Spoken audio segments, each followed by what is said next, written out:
Yeah, this is going to be a slightly tough sledding with the blood of the vampire, because I think when it comes down to it, the central thesis of this book is a girl, however kind and unaware of her origins, has the origins of heredity,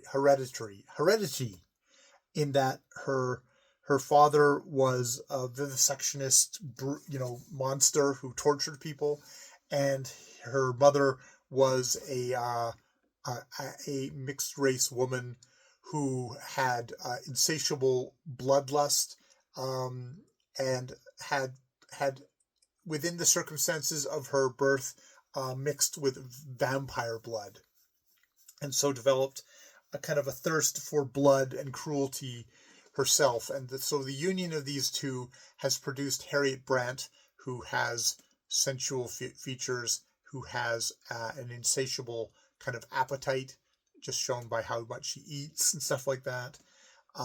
And however much she doesn't realize it, because of that heredity, because of that heritage, she's a monster who's sucking the life force out of all those around her, which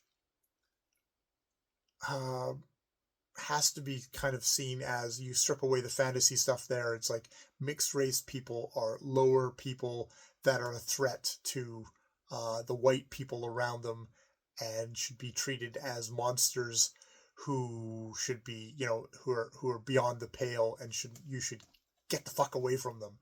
Which is, I can see why this book, I mean, there's kind of a vague thing in Dracula of kind of fear of the foreigner, but this is very much like, no, the non-white kind of evil, and probably a fallen white guy having a sexual union with someone who is not of pure blood, producing a child. That child is going to be evil as well. And it's just, yeah.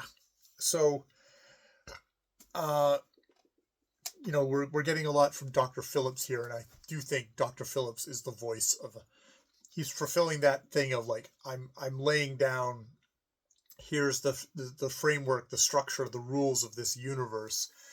And the rules of this universe are, if you come from evil parents, you are evil. Your non-whiteness is a part of that evil.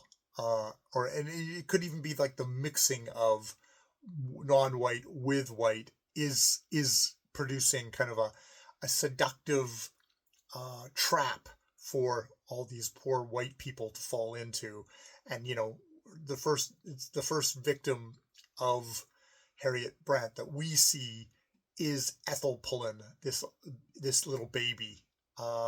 Yeah. So this is going to be it's going to be a tough book that way to go. I have been saying the word Negro, even though I haven't been using the other word, the other N word. I don't know, like that word in itself, I know, especially it's very much in itself is a word that is not a word that white people get to say anymore. It was in one point, yes, was. I mean, we have within this book the use of the N word. We know which one I'm talking about there. This is a different N word. I don't know if I should be saying, N. Maybe I should just go N from now on versus using that word. Possibly I should. Yeah. I mean, it's one of these things of, it's in the book. This is a deeply racist book, though. There's some books where you can argue they're using the word because it's a reflection of the times. And this, it's not so much the word, well, the other word, the N word definitely, but the N-O word is, yeah. But yeah, it's like there's books like the Huckleberry Finn and stuff like that. It's like, it's coming from a place of black people are people, whereas I don't think this book necessarily is, or saying that they're lesser, they're different people than white people somehow, not just we're all human beings on a spectrum. I don't think they view black people as human beings and mixed race as sort of an abomination of a mix between the two. So like really, really gross racial politics shit here. Racist politics here. Racist conceptions. God damn it. Yeah.